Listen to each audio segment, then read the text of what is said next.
All right, how's it going, Vikings fans? It's been a while. Me and Jamie have not done a Monday night GT Sports podcast live stream in a few weeks here, but things have gotten busy. But we're back. We got a guest on. I'm sure a lot of you know Mike from some of the other guys' podcasts. He does his own as well. Mike, how is it going tonight? I'm doing good, Casey. I'm excited to talk about the Vikings as usual. And, they never leave us without storylines, don't they? It's the Dalvin Cook thing. It's like a bad soap opera that just won't end. Right? Yeah, exactly. It is interesting. We'll get into that a little bit more, but first, since we talked about this prior to hopping on here, but since this is the first time on the show, and we don't know actually a little bit more about your Viking journey outside of, I know you're from Canada, so Yeah. I'm assuming like there's a lot of people from Canada, I feel like, who just choose the Vikings or choose Minnesota because it's so close to Canada. I don't know if that's a real thing or not. But is there a reason behind, like, what's your reason behind becoming a Viking fan as a Canadian yourself? Yeah, no, it's not like most Viking fans that are Canadian. Like, a lot of them are from Winnipeg, right? Because it's closer. No, I'm not from Winnipeg. And the story's pretty simple, and honestly, it's kind of boring. It's generic. There's not really much to it. But when I was a little kid, maybe 7 or 8 years old, I was shopping and with my dad, and I saw a really cool hat that was purple, a nice yellow Nike swoosh, and there was a logo on the front of it. Didn't really know what it was at the time. Obviously, it was the Vikings logo, and I've just been a fan ever since. So it was around that 2007 season. The first draft pick I ever saw the Vikings select was Adrian Peterson, and then I've embraced the pain from there because we don't really have it too good with this franchise, but it is what it is. Right. If only there could have been a different hat to catch your eye there. Yeah, that's the one. The purple sticks out. It sticks out. I know that was when I was always a fan for like most of my life, but when I became hardcore was after we drafted Adrian Peterson, and like his rookie year was kind of like when I was really paying attention. Then ever since, same thing with me. But we were talking about running backs. We're talking about Adrian Peterson. Let's jump back to the Dalvin Cook thing. Yeah, where are you at with that? What do you think is going to happen? I still can't imagine a way where Dalvin Cook is still on this team. But obviously, this is what the second time the rumors came back. It's like, all right, he's going to get traded. And then all of a sudden it's like, wait, the Vikings could keep him. And then also, no, he'll get traded or cut. Oh, wait, the Vikings may keep him. Like, what's going on? Where are you at with all that stuff? It's crazy. Honestly, Jamie, it's insane. I generally think they have to trade him, right? Like, at this point, if you've got this far and you release him, I think we'd all agree it's an absolute failure by Kwesi Adofo-Mensah. If you've waited this long, what's another 2 months? Let's just say it as it is. What's another 2 months? Because although I'd love to see this be done by mandatory minicamp June 14th, I'm not so sure it will be. And at that point, if you've already passed mandatory minicamp, this could stretch out into August, because I know this sounds horrible. They may wait to see if there's an unfortunate injury around the league to somebody who would get desperate in the trade, similar to what happened with us with Teddy Bridgewater and Sam Bradford many years ago. Same idea. Yeah. That is true. That's a good point. I could definitely see that happening. But it does, kind of like Jamie said, it does feel like he's gone. Like, at this point, I mean, re-signing Madison, drafting another running back, I mean, it just doesn't, it wouldn't make sense to keep him. And I 100% think you're right. Like, if this does stretch out into August, then yeah, like, you got to start looking at Kwesi. Like, well, why didn't you just, I think you're 100% right where he's trying to hold out for as long as he can, because at the end of the day, he is under contract. They will find a way to use him if, in fact, he does stay here. I'm assuming it kind of goes against right back to being RB1 if that was the case. Right, but then it kind of goes, but then it kind of goes against with kind of how they did with Za'Darius. It's the same type of deal. They don't want to be here anymore. So why would you let go of one and not the other? Again, Za'Darius was maybe a little more attractive with a trade, but I don't know. I just, like, you really feel like at this point a trade is the plan, and if you end up just straight up releasing him, then it's kind of disappointing. If I could add one last thing on here. I don't know if you guys seen the report from Albert Breer today that came out that the Vikings nearly finalized the trade all the way back in March with the Miami Dolphins. Like, how did that get so close and you didn't get it over the line? The only thing I could think of, and the only thing that I'll accept, is Dalvin better not been able to pass a physical. That better been the only holdup, because if you were trying to overthink it for compensation and wanting a fifth instead of a sixth or a sixth instead of a seventh, shame on you, Questy, because now look how long this has taken when you could have been out of this situation in March and had an asset that you could have built on this team that needed, to add as many defensive pieces as possible on the defensive side of the ball. Like, it's not good all around. Yeah. No, I agree. And actually, I'll get back to that real quick. Let me do a couple chat shout outs here. Bob Swede, what's going on, Skull Brother? Scoldger Soup, what is going on? Here we go. Are you still in the building, Scoldger Soup? Hashtag Skull by Jim Salad. Pop back in there, Paul H. Welcome back, dude. Bye, Delvin. Love you. Skull Noel. Yeah, so we got these hashtag skulls. Of course, just like every show, we give away Justin Jefferson rookie card. Hashtag skull in the comments. Like the video. Subscribe to the channels. Go subscribe to Mike's channel. What is it, Mike? MikedUp Podcast. MikedUp Podcast. And everything is in the description below. So look in the description below. His YouTube channel's in there. All that good stuff. Of course, ours is right here, so you can subscribe there. Hashtag skull in the comments to win that. All right, Scoldger Soup. So anyways, I agree. The Dalvin Cook stuff, like 100%. If there was an offer on the table from Miami at one point, we should have, because that's what one thing is, like, that was really lighting fire. Then all of nowhere's, yeah, Paul H. I got like 6. I know everybody talks about Sarah winning these rookie cards and these cards, but Paul H wins a lot quietly. But after the Mostert re-signing, right? That's what it was, Miami. And then it was kind of like it really cooled everything off. So you wonder, like, they were trying to push for Dalvin Cook.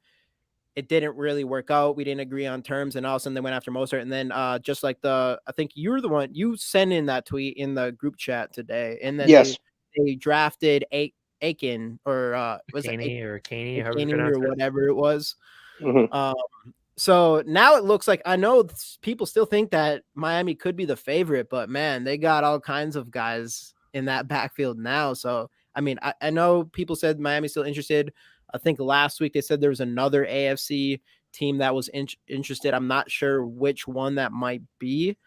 But from a positive note, there's a lot of stuff. Like, I think there's an article last week saying how Dalvin Cook had like the 9th most explosive plays, or he was the 9th most explosive player last season. There's like some positive things coming out. So I'm hoping that, these other teams see that or something. I don't know. Cause I do think Dalvin Cook is still a good running back. I think this was one of the things you both agreed on, was your position on Dalvin Cook. When Casey's like, we agree on a lot of things, you should come on our podcast. I feel like that was one of it, was Dalvin Cook. I know you guys know Rap's opinion. I'm more towards Rap, where it comes from. I know it's time to let him go, especially for that price tag, but I still think he has something in him. And I do think there's something with his shoulder injury, and maybe he could still be that guy. I think we have enough talent in our backfield already where I don't think we need to personally have someone like that. But yeah, I guess that's where I'm at with that. But overall, I mean, you can only hope for a trade, but at this point, it's either trade or cut, I think. Well, I just kind of wonder at this point too, if there was a trade, and maybe this is part of the holdup with Miami. Is there something where teams like, well, if we're going to take on that contract, then you need to give us a higher pick than we're giving you? Maybe that's something to do with it, potentially. But this is the other thing I want to throw in here too. It almost might get to the point where releasing him might actually be cheaper, because whatever team is trading for him might say, eat $2 million. Well, the difference of trading him and cutting him is only $2 million anyway. So if it gets to the point where you're adding a 7th round pick, what are we doing here? If you're losing more in salary cap space by trading Cook away to get a 7th, like that's just not worth it. And it's really, really frustrating because, like Casey said, this should have been done by now. I cannot emphasize that enough. How on earth we're here past June 1st and he's still not gone? It's a joke. It's honestly a running joke at this point. Not running joke. There's So, I mean, yeah, there's Devin Cook. That's obviously, but we got other stuff that's kind of interesting with Justin Jefferson being gone from OTAs. I know it sounds really close that he's on his way to get the biggest deal, the biggest non-quarterback deal in NFL history. I assume that's going to happen. It's got to. But there's not, he's not in OTAs. There is like that. What's going on with that? The Danielle Hunter thing, literally zero idea. I don't think there's been one mention of him this entire offseason. And that's something that needs to be figured out or something around that too. Obviously, he's not at OTAs or anything like that as well. And then we took care of the Zadarius Smith thing. So where are you at with the Justin Jefferson stuff? Are you just like, there's nothing there, we're going to re-sign him? You're talking to me, right? I want to make sure. Okay. Yeah, with me, I honestly think it's fine. But it's another thing to where I'm so annoyed by this Cook situation. We all know there's extensions that need to get done, and they need this money to facilitate these moves. Danielle Hunter, he needs an uptick in pay, right? He's not playing for that base salary, nor should he. Right. He's given this team enough discounts throughout his career. And then TJ Hawkinson, this is what I want to talk about too before I get to JJ. He's a free agent in a year's time. I know, yes, you could use the franchise tag. You don't want to get to that point. You need that nailed down this offseason. And with Justin Jefferson, it's going to get done. I have no fear he's going anywhere or anything crazy like that. KOC has came on and publicly said they're on great terms. They're talking to each other throughout the process. Right. And honestly, I've said this to my one buddy who I talk to all the time that I unfortunately made a Vikings fan. OTAs, does Justin Jefferson really need to show anything? We know how good he is. There's nothing he's going to show that matters. I guess, yes, we'd like him to be present, but I'm not worried about it. I'm really not. I mean, I put it on Twitter. Maybe he's being a team player by not showing up and giving Jalen Naylor more reps. You never know. Naylor's been killing it. He really has looking like a stud, man. I mean, it's stupid because I just made a short that anybody in here should go check out. Go into our feed and look that up. But I picked a couple highlights from him, and then right when I dropped it, all of a sudden that his most recent highlight came when I forgot who he burned. I don't remember who he burned, but it was just a long pass in the end zone. Just came out like a day ago or something like that. Yeah, I remember days ago as well. But he's had two big flashy plays in training camp OTA so far. So that's, I don't know. We're going to get into that's again, anybody who's obviously seen the thumbnail and stuff, we're going to get into ranking our positional groups, including our pass catchers with those guys and Naylor as well. But I'm excited about Naylor. It has been a really good opportunity for him to do that and see if he carries that momentum into training camp and stuff, because he could end up being one of the fastest. I mean, he could end up being maybe not the fastest, but our best deep threat potentially on our offense. I mean, that's still a possibility because he has that kind of skill set. Absolutely. But my last thing on JJ is he absolutely, if he doesn't get an extension by the time the season starts, I think, and I'm a Kwesi fan. I'm trusting the process. But if JJ doesn't get that extension when he's eligible by the time the season rolls around, unless he just doesn't want to at this point, which I don't think is the case, then that's going to be because I don't want him to even have a point where he can start thinking about his free agent life. Yes. I don't want that, because I understand we have him this year and the 5th-year option as well. But obviously, the 5th-year option was a precursor to we'll get you signed. I don't even want him starting to think about what if I became a free agent, where could I go? I want him to be looking at the money on the contract, signing his name on the dotted line, and just having it done with having to be here for the next 4 or 5 seasons or whatever. If Kwesi lets him get to a point where he even starts thinking about free agency, he's made a big miss. Unless, of course, the plan is to trade him, which you just don't. You don't do that with a generational talent, especially when you're still trying to compete. If we not again. Right. Yeah. Exactly. If we decided to blow it all up and start over and you could get 2 to 3 first-rounders for him, absolutely whatever. But the fact that you still want to compete and it's looking like you're going to compete, this guy needs to get a contract as soon as possible. Based on the Vikings history with Randy Moss and Stephon Diggs. Now, Diggs and Moss were a little bit different situations because Moss had to do with ownership not wanting to give him his signing bonus, which is disgusting. That's another thing in its own right. But with Diggs, obviously, the off the field, social media stuff. But with Jefferson, you don't want to play this game. Just be done with it. Get it done. 5-year extension, highest paid receiver. Wash your hands, please. Please, exactly. For all Viking fans, get this done, Quessy. And I think it is funny though how people talk about JJ. It's like, oh, here he is notching up to OTAs. He's a diva, yada yada.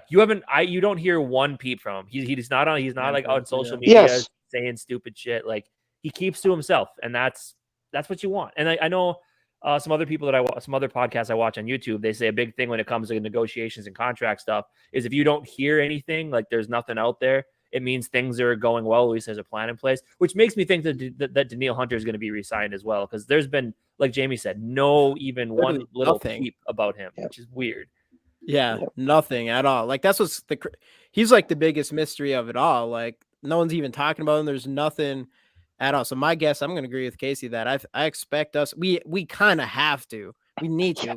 If without him, we'll have like no pass rushers or not ones that for sure can come in and be good at it. We have Davenport, who obviously had a good year, not last year, but the year before. And then last year, he had half a sack. So it's like, it's hard to bank on him to come in and kind of carry us from a pass rushing standpoint. Right. And like you could have sold me on trading Danielle if you were going to do it before the draft. You got like 2 first rounders for him. Mm-hmm. You take one of those first rounders, you draft a premium edge rusher this year. You still bring in Davenport and you get rid of Za'Darius too. You could have sold me then, but the fact that you didn't really draft any other big time edge rusher and you let Za'Darius go, you have to bring back Danielle Hunter. There's no, you cannot not have him. What is going on, Justin? What up, boys? Mike is in the building. Let's go. Yeah.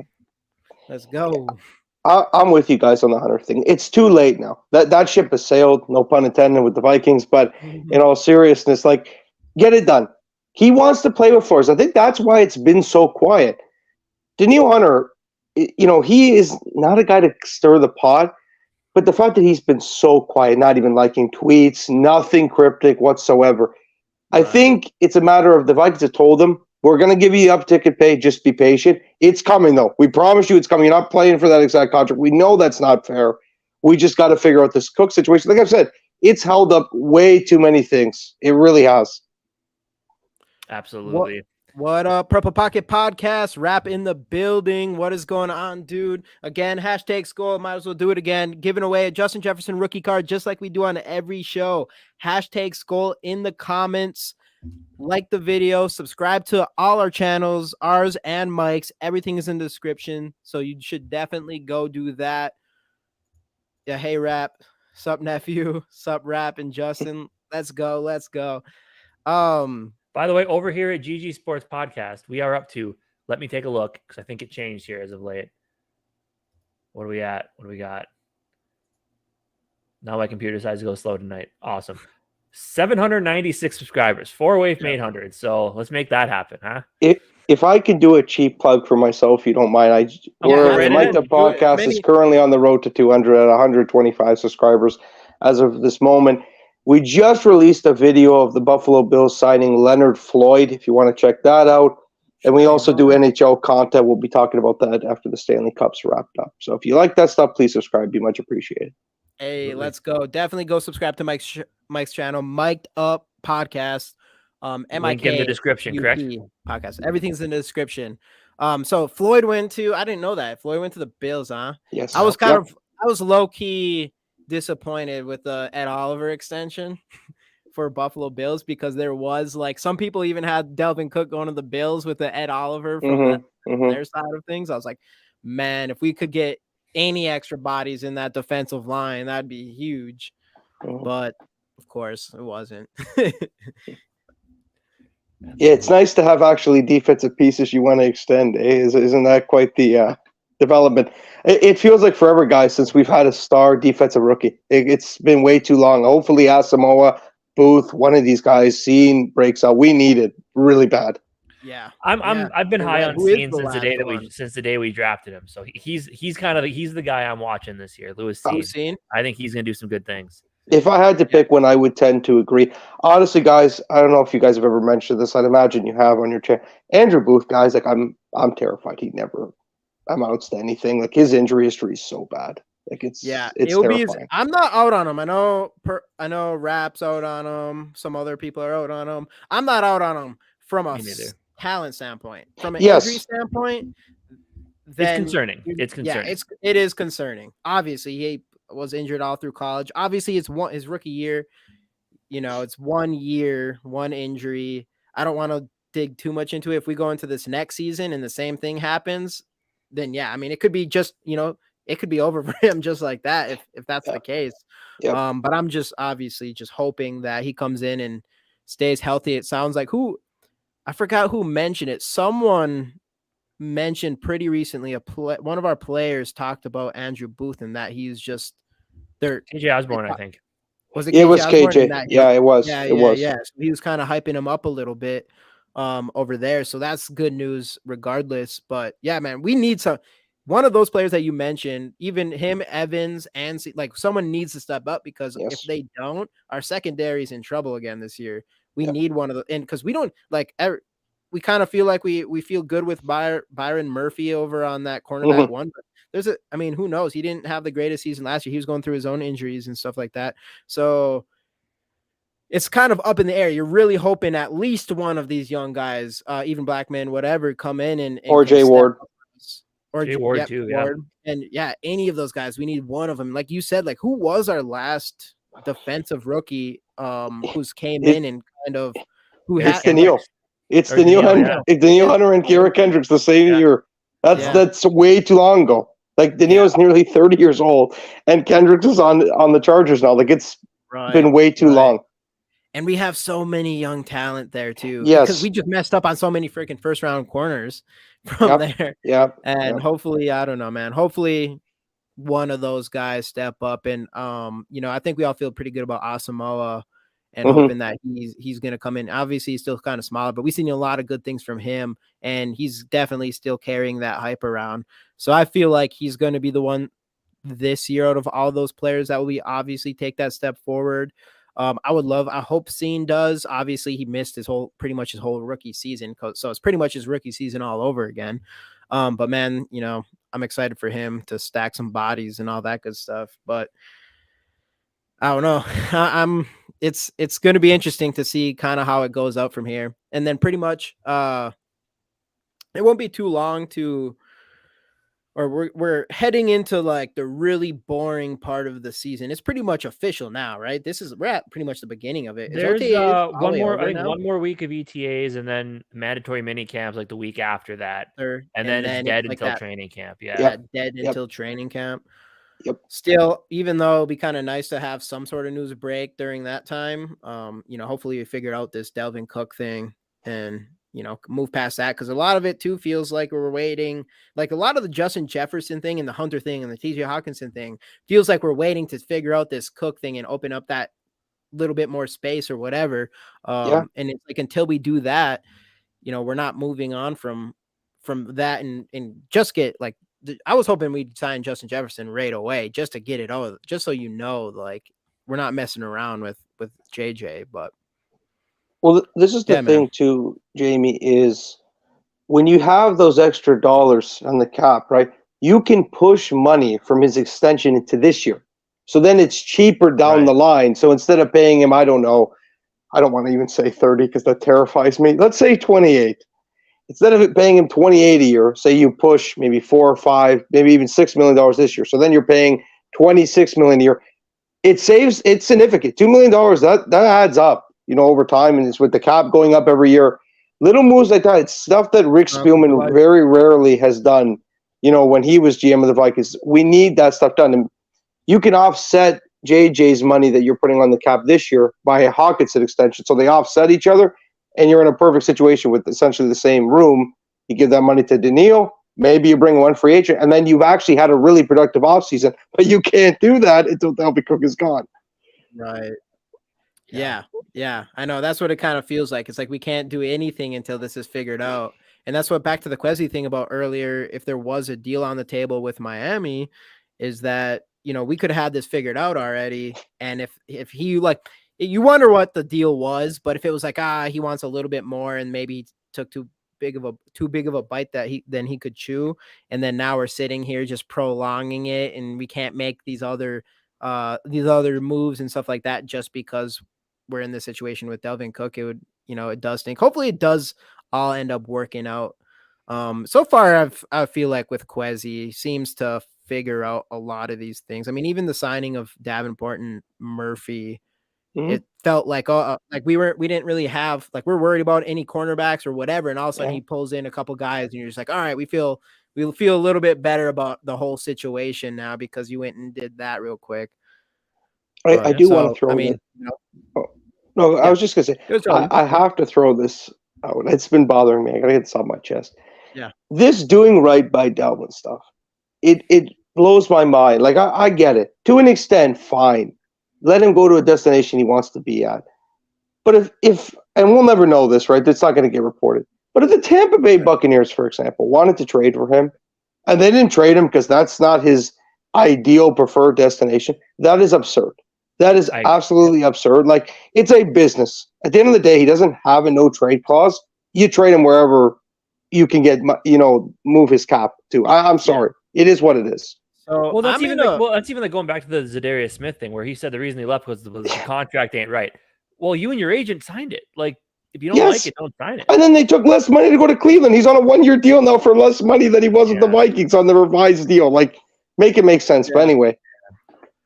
Right. See, I'm a little bit different with that because I think I do get it with I feel for running backs. I do feel for running backs, even though it's a business. I feel for them because I think they're for what they do, first of all, their bodies and how they actually impact the team, and then how much money they get because of it. They do get kind of screwed there.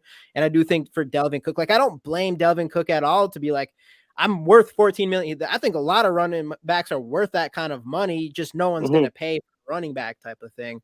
One thing that I worry about is like the morale. Like, if I'm a player for the Vikings, obviously it's a business.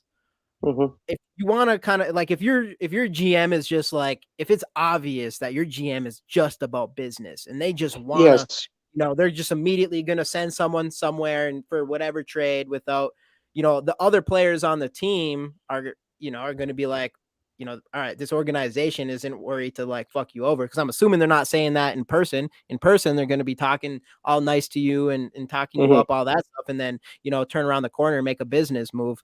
But I mean, so at this point, Kwesi could do that though, because he's proven he is about the players up until this point.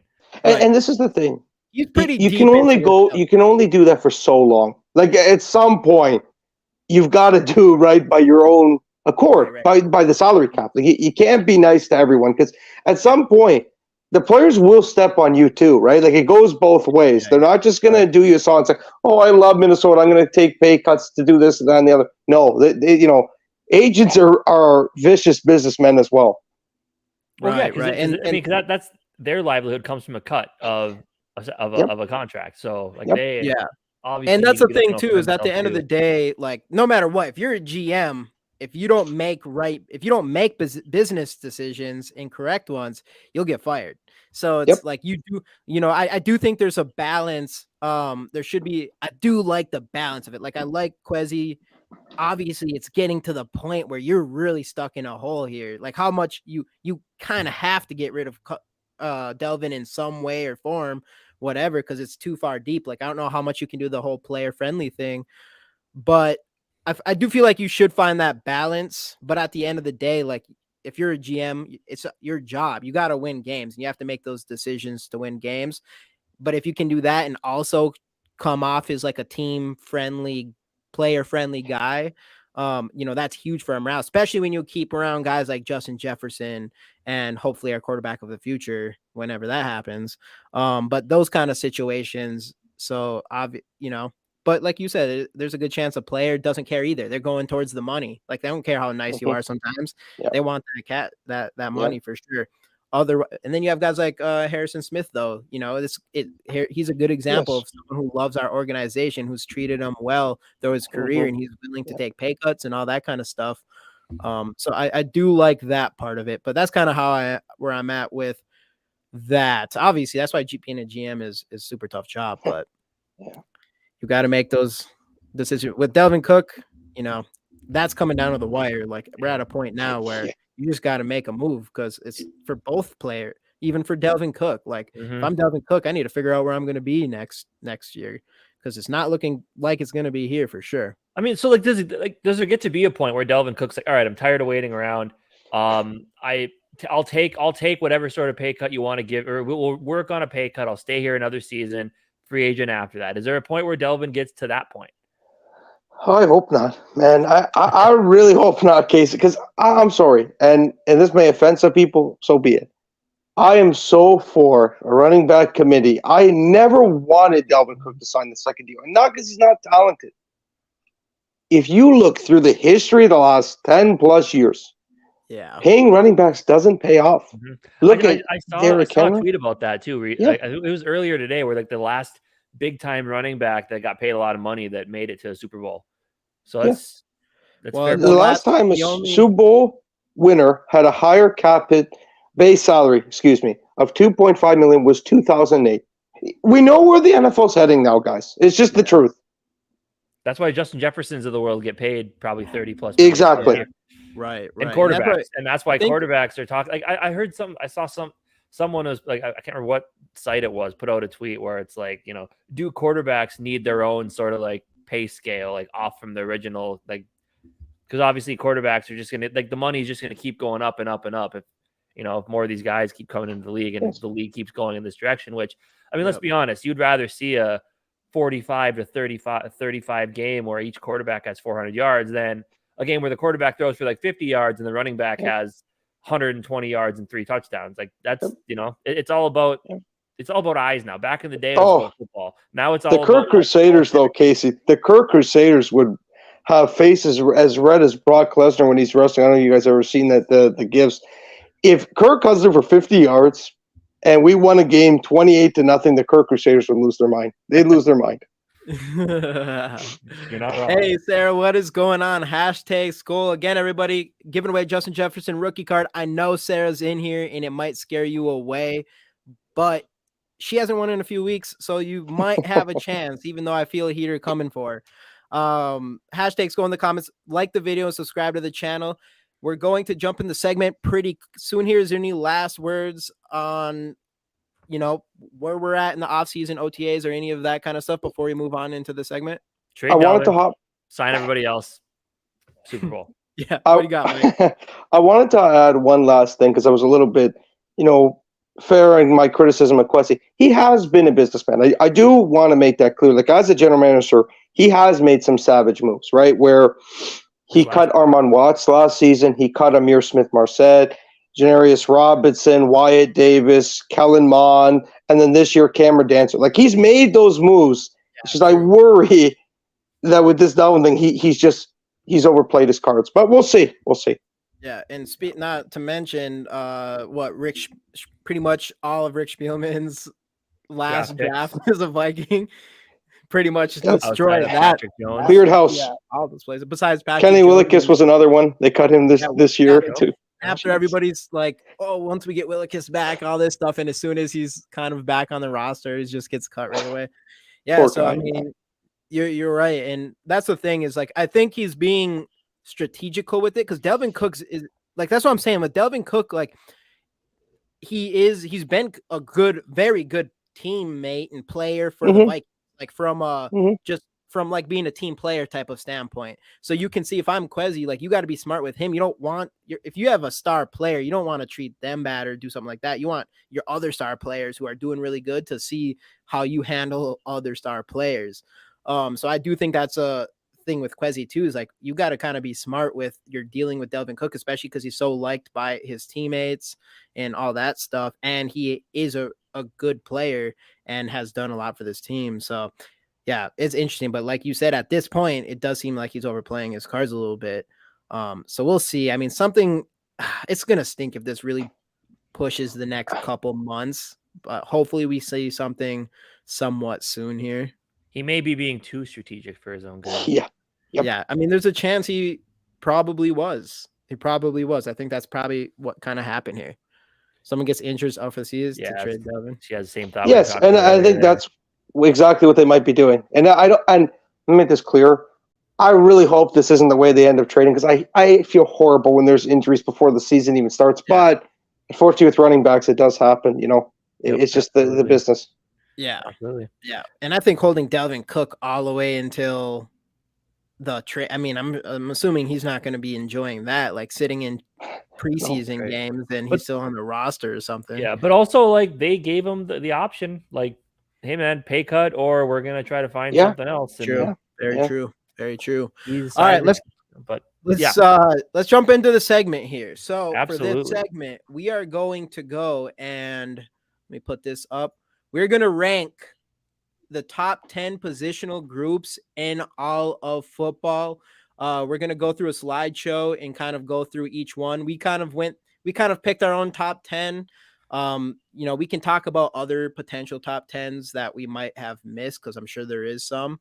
But we'll do that. I'll let Casey take that over, and we'll kind of talk about each one, starting with the Minnesota Vikings pass catchers. So I mean, obviously, this group has the opportunity. Maybe not this year, but definitely in the coming seasons after we see what Jordan Addison becomes, to become one of the top wide receiver rooms in the league. I mean, you got Justin Jefferson. I mean, he already catapults this wide receiver group up to the tippity top of the mountain here. Jordan Addison, I think a lot of us are expecting big things from him. Mike, what are you kind of expecting for a Jordan Addison season 1 stat line? I think, to be fair, you can't really, at least for me, for a rookie, I don't want to put the expectation of 1,000 yards receiving on him. I just don't think that's fair. I know Olave and Garrett Wilson did it last year, but that's kind of, going against the grain rather than the norm. I expect Addison to get around 900 yards. And the difference will be between what Adam Thielen did last year and what Addison will do. If he's just consistently putting up 50 yards a game, the impact that has is massive, because there was games Adam Thielen and KJ Osborne combined had 50 yards. Mm-hmm. Like there were some ugly ones. And I know KJ is a decent player, don't get me wrong, but the wide receiver 3, I really do believe is his ceiling. Like, no disrespect, I think he's a very quality player, but there is a ceiling there. Whereas Addison, I think he could be a really high level wide receiver too, if he hits his potential. But I'm going with 900 yards, 6 touchdowns, something like that. Yeah, me and Jamie were kind of on the thought process that he have what he had his last season at USC, where it was kind of like in the 850 or 850, 860, 6 touchdowns, somewhere around there, which I think would be fair and a very solid season for him, especially when TJ Hawkinson catches 100 passes. Yes. Right. Exactly. And adding that into KJ Osborne, who, as Mike said, I would agree that he's a very solid wide receiver 3. I haven't seen enough from him yet to think he could ever be a wide receiver 2. Yeah. But every team needs a really good wide receiver 3, which we'll talk about in the coming slides here. Actually, I think one of the better wide receiver 3s that isn't talked about enough. We'll talk about him later on. Jalen Naylor, who, of course, I mean, we hope he could be that speedster, deep threat guy. Then we did toss in some tight ends here. TJ Hawkinson, of course, with what he did with his team last year. With Jordan Addison, I think his role could be even better, especially if Ed Oliver on the other side for tight end gets in there and starts doing some things as well. So this, man, even if like, let's say KJ Osborne leaves this offseason, if you go into next year with Justin Jefferson, Jordan Addison, Jalen Naylor, if he takes that step, and TJ Hawkinson, watch out. Yeah. How dare you guys leave former first-round pick Jalen Reagor off this list? Shame on you guys. There wasn't enough room. Sorry, I'm kidding. Make the cut. So that's obviously positional group number 1 on our list. Yeah. Here. Before we move on to the next one, but that's one thing about KJ. I just want to say a couple things. KJ Osborne. One thing that's interesting about him is I just want to see. It just sounds like he's been putting in work this offseason, and especially with getting Jordan Addison and this. There's this chip on KJ Osborne's shoulder that. At least it seems like that. That's what people are trying to make it seem like. So I'm interested to see. I mean, there's a chance I do see KJ Osborne taking a step forward. I don't know if it's going to be a big enough step to be a for sure wide receiver 2, but I do think we see a better KJ Osborne this year than we did last year, which would be huge at a wide receiver 3 spot, I think. And we talked about Jalen Naylor a little earlier. If Jalen Naylor's playing anything like he is in OTAs, which there is no pads, there's nothing like that. And I actually said this in my short that I made was, Jalen Naylor, even though he had 31 passing snaps last season, but he ended up with PFF's second highest grades of all wide receiver if all wide receivers, even though 31 snaps, had like 175 yards, a 50-yard touchdown. And I think he had in 31 snaps, he was thrown to 12 times. In 31 passing snaps, he was thrown to 12 times and he caught 9 of them. So, I mean, that's a good sign. That's a good sign for him, even as a route runner, is just getting open. And obviously we've seen his speed. So it's like, even though it's a really small sample size, he took advantage of that sample size as best as you possibly can from anyone that gets that kind of playing time. Like, he really took advantage of it. So we could have a gem in Jalen Nailor that we don't even know about. And we'll see I know there's going to be tons of hype going into training camp with him. So he's one of the players I'm really going to be paying attention to during training camp, because if he ends up being, one of those hidden gems, imagine if he's a guy that could be a wide receiver 2 in the NFL, or even just that by itself, especially with his speed, is something that I feel like we're missing, is that kind of deep threat specific wide receiver. Especially if you have Jordan Addison kind of playing in slot, you kind of have an open, some room for that type of wide receiver. So I don't know. I'm really excited about Jalen Nailor, obviously. I know Dave is a massive Jalen Nailor fan, but it could be interesting. And that's why I think like his potential, that's what like KJ Osborne potentially being a very high upside wide receiver 3, and Jalen Nailor's potential to he could be, who knows what he could be. He could be a wide receiver 2 type potential. And I do think, and then obviously TJ Hawkinson with how good he is. I think we have one hell of a position group here for the Vikings. So we'll see how we rank them at the end of this, but I'm excited about it. If I can get one last quick point on Jalen Nailor, I upset a lot of people last year, the back end of the season, by saying he didn't get enough snaps. And a lot of people saying, Mike, well, it was all garbage time. How do you know if you don't play him? I love Adam Thielen for everything he did for this franchise.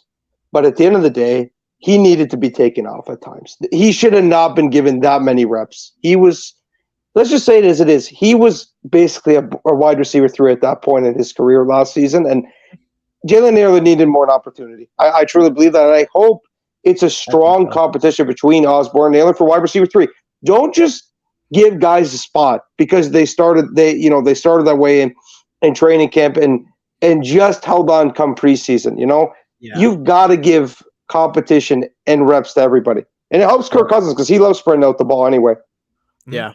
Absolutely. Yep. And I think we're going to see that, man, especially between KJ Osborne and Jordan Addison. But I think Jalen Nailor's going, I think they're going to look at him too. And I'm not saying it's going to happen or anything like that. I think I love Jordan Addison. I wanted him in the draft, but like, what if Jalen Nailor goes into training camp and it's not just between Addison and Osborne? There's a real chance it could be Addison, Osborne, and Nailor. I'm taking Addison, but yeah, I don't know. It's a really good situation to have, I think, especially when we were so worried about having a wide receiver 2 going into this offseason. Absolutely. I agree. Oh, go ahead. You're good. And then the next 5 on our list here come from NFL.com's top 5 positional groups. We'll just kind of buzz through the rest of these here. No need to spend a ton of time on them. The first one that they had was the defensive front of Philadelphia. Now, when free agency started and Hargreaves got picked up and they lost a couple other guys, everyone's like, this Philadelphia defense, they might struggle this year. They lost a lot of bodies in the middle. And then they come into the draft in the first round. They get Jalen Carter and Nolan Smith and completely wipe that thought from everybody's mind to go along with Jordan Davis, their first round pick last year, as well as Hassan Reddick. The Eagles, I know a lot of like the other executives in the NFL aren't always happy to hear this. I mean, find me a better GM than Howie Roseman. Like the guy just knows how to draft and pick players. Did you see that rumor about apparently they had a Russell Wilson trade basically ready to go last year and it fell through, and then Jalen Hurts did what he did? Like, they got lucky. That's where NFL executives could point back and say, hey, Howie Rose was not the greatest thing since sliced bread. He did want Russell Wilson. I will say this. I think Russell Wilson would have been really good on the Eagles. Probably not as good as Hurts, which would have been pretty hilarious if Hurts ended up hitting free agent. Could you imagine the dynamic that would have been? He could have been the greatest free agent quarterback of all time had he hit the market. All things would have been different there. But they did absolutely catch a break there. And you misspoke. He would have been the second greatest free agent quarterback all time behind Minnesota Vikings quarterback Kirk Cousins. But whoa, I digress. Hot take. We'll move on. Hot take. What does the chat think about that? Yeah. Anyway, Eagles defensive front, pretty solid. And the Eagles, I want to also mention that Fletcher Cox and Josh Sweat as well. So, I mean, they got bodies there, man. They got a hell of a group there. Yep. We all got to pray for Garrett Bradbury come week 2. Yeah, chalk that up as an L for me. So next one they had is the Bengals wide receivers, pass catchers. Who the Bengals will toss him in at the end here. They did bring in Irv Smith Jr. as well, so we'll see if maybe he can catch on there with Joe Burrow. Might be a good shot for him. Jamar Chase, of course, second best LSU wide receiver to come out in the last few years. T. Higgins, a lot of people were thinking that T. Higgins might get traded. Sounds like he's going to stay there for now. If they can find a way to keep him, that'd be solid. And then this is the guy that I want to talk about, Tyler Boyd. I think he's pretty underappreciated. You don't talk about him a lot, but find me a better wide receiver 3 in the league. It's hard to do. I don't think there is one. Like Tyler Boyd might be one of those guys on any other team, which he was on this team. He was a wide receiver 2. He was a wide receiver 1. I would probably say like a lower end wide receiver 1, but he was a wide receiver 1 for them. I mean, he has. Didn't he catch? Yeah, didn't he catch the big touchdown that sent the Bills in the playoffs all those years ago when they had Tyrod Taylor at quarterback? I think he's a good player that just doesn't get his credit. He'd be a 1,000-yard receiver elsewhere in the proper situation. He honestly would be. Yeah, and that's their wide receiver 3. Obviously, their tight end position. Like if you're going to compare him to the Vikings, we got T.J. Hawkinson. They got Do they still have Hayden Hurst, or was he a free? No, he left to Carolina. He did. Okay. Yeah. Okay. Yep. Gotcha. So they got Irvin. I mean, I think Irv is going to have, as long as he stays healthy. I could see him, and your quarterback's Joe Burrow. Right, so, that's the guy to take. It'll be interesting to see what happens with Irv this season, but he could be a sneaky player. He isn't going to be anything like Hawkinson, but he could be a sneaky player this year. So this is one hell of a group. How many times have we said that though? And I was, honest to God, I was one of the biggest Irv Smith supporters. Right, even last year. Man, what an underwhelming run in Minnesota. Like, I know it wasn't all his fault, but at the end of the day, if you can't play, you're not producing. It is what it is. You don't get to use that as a crutch, right? As an excuse. Right. Wealth is health. What did Mike Zimmer say? Can't make the club in the tub or something like that? Was that a Mike Zimmer line? I don't know. I have no clue. But anyway, this is a very, very solid wide receiver group. But I mean, Justin Jefferson by himself is better than all three of these guys. So. Yeah, true. Anyway, some Bagel fans I have seen some ridiculous stuff on Twitter. There was a tweet I saw today. Someone trying to make out the case that T. Higgins, not even Jamar Chase, T. Higgins is better than Justin Jefferson. Bengal fans are out of their mind. They're out of their mind, man. That's wild. Couple good seasons, and all of a sudden they're the most arrogant fan base. Put T. Higgins beside Justin Jefferson. Oh my God, you'd see Justin Jefferson go for 2,000 yards without a shadow of a doubt. Yeah, that's a good point. That's a good point. Absolutely. And we're about to see something like that this year with Addison. I hope so. Yeah, obviously very solid pass catching group here, but it is what it is. Moving on next, you got the San Francisco 49ers. Now they're great all over the place on defense, but their linebackers, NFL Network said it's harder to find a better duo than Fred Warner and Dre Greenlaw back there. So very solid there. Then the Lions offensive line, which we have to go against 2 times this season. And it's not even like now I know the Lions are getting all this media darling hype. But before they got all the hype, everybody knew that they had one of the better offensive lines in the league, straight up. So, because who was was Ragnow the guy that the Vikings were looking at in his draft class? I know there was one offensive lineman for the Lions that they're like, oh, the Vikings are Ragnow. I know definitely had ties to Minnesota in the draft process, and man, how much better of a center he is than Garrett Bradbury. You guys clearly could tell who my favorite player on the Vikings is by leaps and bounds. But anyway. Yeah. But anyway, solid offensive line. Dude, they did make the Lions. It's crazy to see how the Lions, like, how they became who they are now. And it really started with them packing up on this offensive line, which is impressive because you don't see that from, like, it's just such an un-Lions thing to do, Mm-hmm. I'm sure Matt Stafford loves it, even though he has Super Bowl rings, so he doesn't care too much. But but Penei Sewell, Taylor Decker, top two tackles. I mean, top 2 tackle duo in the NFC North behind, of course, Brian O'Neill and Christian Darrisaw. So, but very solid there. And then the secondary for the Miami Dolphins, obviously picking up Jalen Ramsey. Already had Xavier Howard, Javon Holland at safety, and then Cam Smith in the draft. So, Jalen Ramsey, Xavier Howard, like that's, you would pay a lot of money, and they are. And they are on Jack Corner. Yeah, so, for sure. Absolutely. Then these were the ones that me and Jamie just kind of tossed in here. We got the wide receivers for the Eagles: AJ Brown, Devontae Smith, Quez Watkins. Then at tight end, they do have Dallas Goedert, who's a very solid tight end. But AJ Brown, Devontae Smith, that I feel like that's almost what you're hoping you get with Justin Jefferson. I mean, obviously not hoping what you get, because you have Justin Jefferson, which is better than AJ Brown. But you're hoping that you get that sort of dynamic with these two. And then you got the offensive line.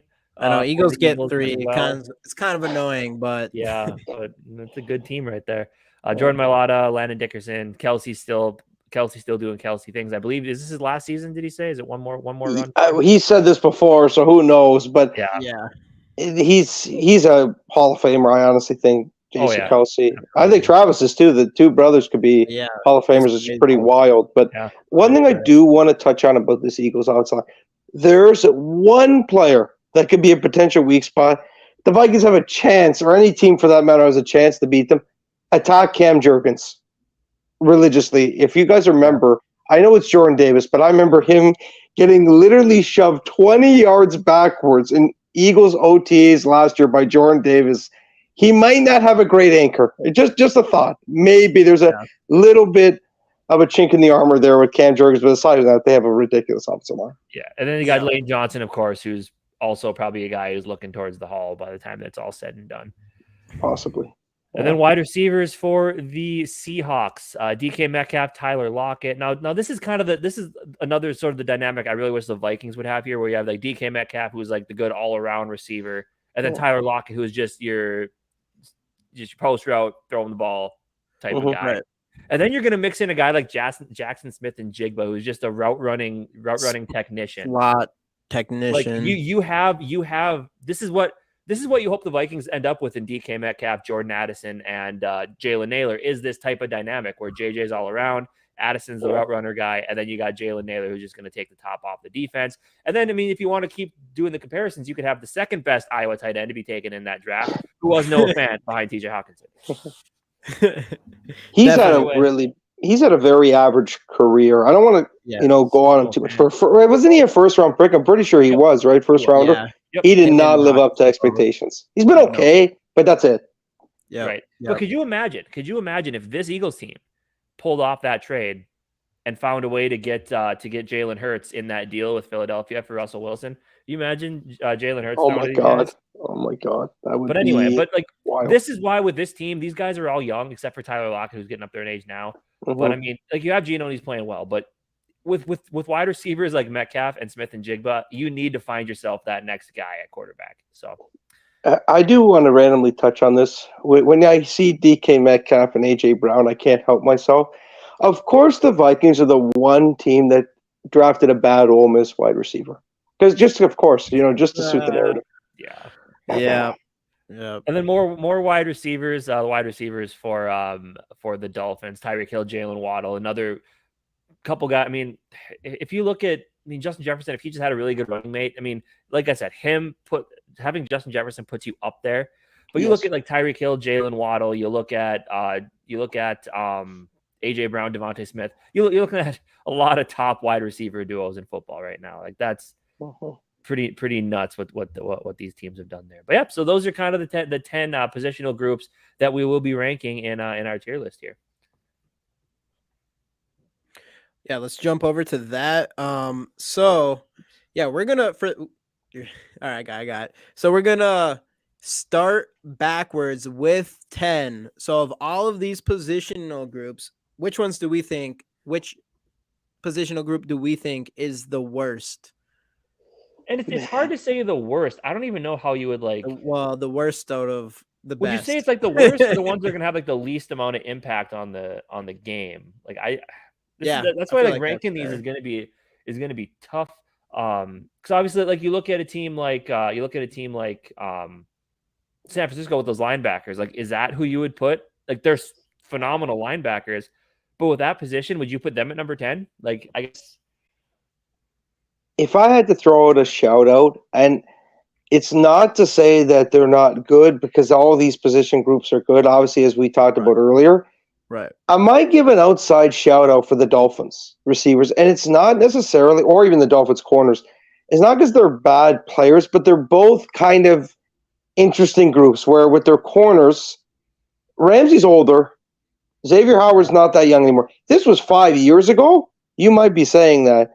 And the Dolphins receivers, it's Cedric Wilson at wide receiver 3. If you take Tyreek Hill away, we saw it. If Tua wasn't playing, Jalen Waddle was not very good last season. Not saying he's not good, but he kind of needs Tua to have as much success as he's had. Mm-hmm. It'd be that those two would come to mind for me. I'd probably prefer the corners for Miami to be number 10.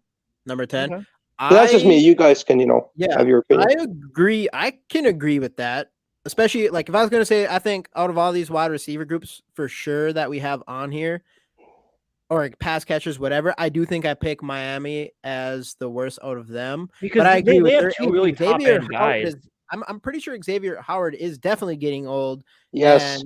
Weren't they looking to trade him? Where people said he was he took definitely a step back. Mm-hmm. And weren't they looking to trade? Like, wasn't there rumors about the Vikings like getting a package, like trading a package with Delvin where they could have gotten him too? Like, aren't they looking to trade him? Or were they? From what I've heard and what we all heard from the media, I think it was more in speculation. He did put out a trade request last year, which is why it fueled some rumors because we brought in Flores.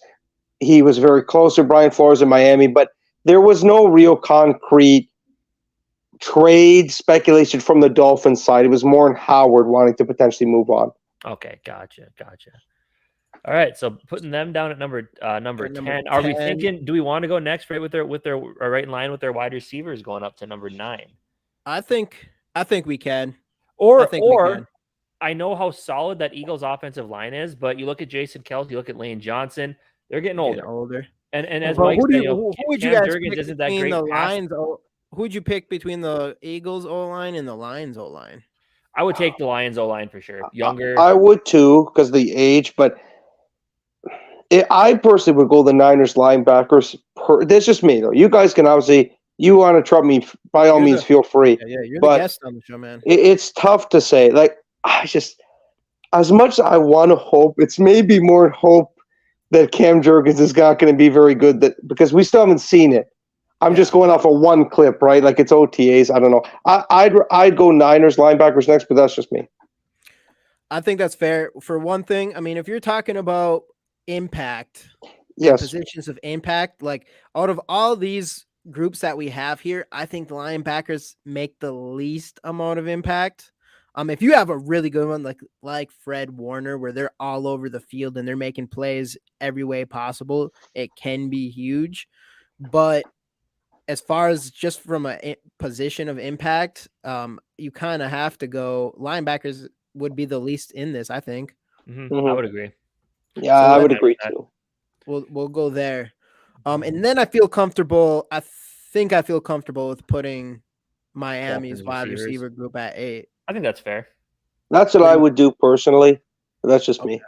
Mm-hmm. Just because they don't have a good wide receiver through. If they had a legitimate scare, even a KJ Osborne wide receiver 3 type, they'd be so much better. Absolutely, I agree. Yep.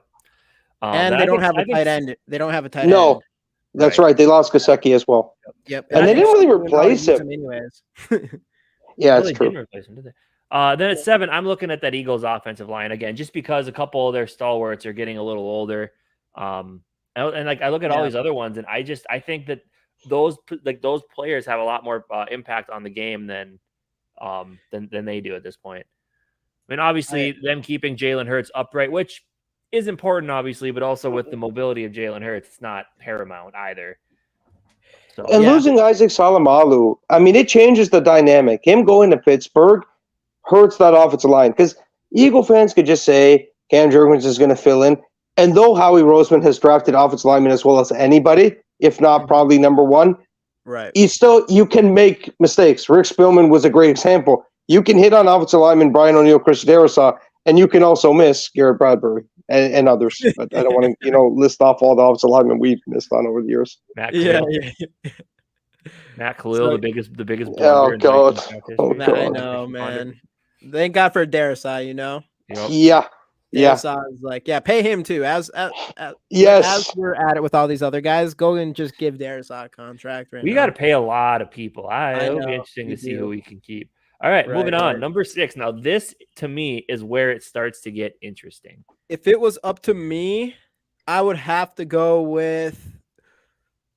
I think I'm between. Out of the rest of the wide receivers, I think, in my opinion, I think the Eagles.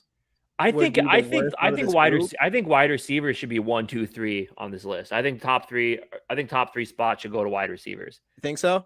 Just because I think they're that impactful, and just the ones on these lists, it's hard not to put them up there. I know that we're talking about receivers 1, 2, 3, but we can still do that and take out Seattle. And I don't think Seattle's receiving room is as good as the Eagles' defensive line. Yeah, okay. I don't think so. I think if Tyler Lockett was a couple years younger, yes, we'd have a different conversation here. But now I think you're going to kind of have too much of, like the Vikings have too much of the same here, where you have just two guys that are kind of just route runners, and like because DK is not really a deep threat type of guy, he can be though. It. Yeah, he can. So can JJ, but he's not that's not what he's known for. He's kind of like one of those all around guys. And no offense, not a game-changing tight end either. No. He's really not. Right. No, and JSN, we don't know what JSN is going to be at this point. I think he's going to be phenomenal at what they're going to be asking him to do within the confines of that offense. But and Godaire's a really good tight end. He's not. I still don't think he ever became what he was supposed to be. I think he was drafted in the first round, right? No, Fant? Or are we talking about Goddard? No, Goddard. Goddard for the Eagles he was a second rounder. He was not a first rounder. Fant was a first rounder, though, if I'm not mistaken. Yeah, that is. I like him, but he's like I don't want to say he's maybe like the 6th top tight end type of thing. Yeah, he wouldn't be. He doesn't break the top 5. I agree with that. He's good. He's not. He's kind of Kirk Cousins, good, not great at his position. Yeah. Yep. So what do we? So we're thinking Philly's receiver is 6 then? Is that what the? I was thinking Seattle, but it's up to you guys. Or Seattle, yeah, that's right. Sorry, Seattle's wide receiver. Well, what do you? All right, let's go around. I say Mike's. All right, Mike says Seattle. I say I take Seattle's over the Eagles. I just like what Casey was saying. Like, you got a deep threat guy, you got a guy who can do it all, and then if JSN is what he's supposed to be, pretty much one of the best slot receivers to come in the league in a long time, that mix is crazy to me. You would take Seattle's receivers over Phillies? Over Phillies? I think I do, personally. That's tough. If we're talking about 3 wideouts, Jamie may have a legitimate case, but absolutely, because the Eagles don't have that legit 3. But yeah, the Eagles have a legit tight end to go along with but I don't think stalwart wide receivers. Yeah, it's fair. It's really close to me, but I like DK a lot. I think he's obviously his values came down a little bit, especially last year. It kind of came back a little bit. But that guy's. Would you still almost 6'4", 250? Runs a 4.4. Would you put DK Metcalf and AJ Brown as the same type of wide receiver? Yeah. Yeah, the style is. DK Metcalf's like the Incredible Hulk, for receivers. But DK's more of an athletic freak than AJ Brown, but I would probably have to say AJ Brown over DK from a talent. I agree. I would agree with that. But I would also, at this point, I'd also say I'd rather have Smith for sure over Lockett. Yeah, and that's where I think it comes down to. Quez Watkins gets beat out easily by JSN. I think we can all agree on that if he lives up to his potential. But I just think Devontae Smith and AJ Brown, my God, they're too good. They might be. It's tough. They're so good as a duo. They're right up there. You're right. All right. I see. I'm gonna go. I'm gonna put Seattle here because I think both of you two, you're Eagles, right? Yeah. That's what's good about having 3 of us on here.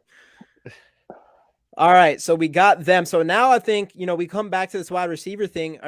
So you want See, I have to agree with Mike, where I think I put this defensive line above the Eagles, and I think I put them number 3, to be honest. That defensive line, if Jalen Carter and Nolan Smith turn out, yes, that is those two by themselves are scary. Plus the names we didn't even get to mention in there with Josh Sweat, but the other names that are in there, it's like that is just a scary defensive. And Jordan, you got Jordan Davis, who's considered one of the better nose tackle type of defensive tackle that have came out in years, and then you have Jalen Carter, who's known as one of the best 3-tech pass rushing type of. Didn't the Eagles were the Eagles ones that drafted Nakobe Dean last year too? Yes, it's the meme now. It's the running joke with Philly, the Philadelphia Bulldogs. Yeah, they drafted Ringo too. Yeah, dude, it's right, crazy. Yeah. It's crazy. And why not? One of the top defenses in college football. Like, that's what you do, you know? Hey, hopefully Lewis Cine, please live up to the hype the rest of them have from Georgia, please. The best one out of all of them for sure. Right. We all know that. So okay, so you're thinking Philly's the receivers and then the defense? I'm thinking between Philly's receivers and Detroit's offensive line right now. I'd rather go Detroit's offensive line ahead of Philly's receivers. I'd rather go Philly's receivers here. Personally, Detroit's O-line is just so nasty. It's so nasty, and they're young. That's the biggest thing. It's a young, up and coming. It's. I think this really does play into the whole Casey's a closeted Lions fan thing, but I think this has the opportunity to be that next Dallas Cowboys offensive line. You're not wrong. It's ridiculous. Penei Sewell, Taylor Decker at tackle is you have two stalwart tackles, and you have a guy in the middle in Ragnar who's solid. It's just there's too many good offensive linemen on that team. Right. Before going any further, let's listen to Justin hit that like button, everybody. #Skull to win this Justin Jefferson rookie card, just like Justin Lasik and Don Kedick. Justin, I just sent out your Delvin Cook card as well, so that should be getting there pretty quick here. So #Skull is in the comments. Like the video and subscribe to our channels. Everything is in the description below.